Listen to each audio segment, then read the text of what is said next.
Chan Furniture tengah buat year end sale kau-kau? Biar betul.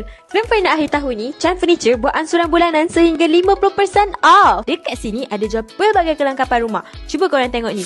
Bedroom set ni baru je RM139. Korang akan dapat sekali dengan almari, meja solid dan juga bedside table. Kalau korang nak almari besar sikit, korang ambillah set yang ni. Tambah RM30 je. Kalau dengan corak pun korang boleh pilih.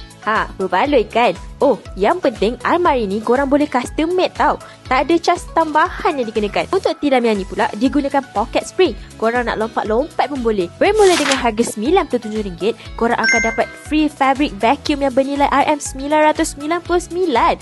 Memang worth it. Selain tu, set sofa pun ada dengan harga RM159. Korang akan dapat set ni. Kerusi ni pun boleh recline tau. Bolehlah korang nak tengok TV sambil baring-baring. Kalau rumah korang kecil sikit, boleh ambil yang ni. Baru RM129. Dekat sini pun ada jual meja makan, TV kabinet dan banyak lagi. Promo ni untuk semua cawangan Chan Furniture di Semenanjung Malaysia. Yang lagi menarik, zero deposit. So, korang pakai dulu, baru bayar nanti. Bukan tu je tau, korang akan dapat juga free delivery dan juga free installation. So, korang tunggu apa lagi? Sale ni tak lama tau. Jadi, jomlah ke Chan Furniture yang berhampiran dengan korang.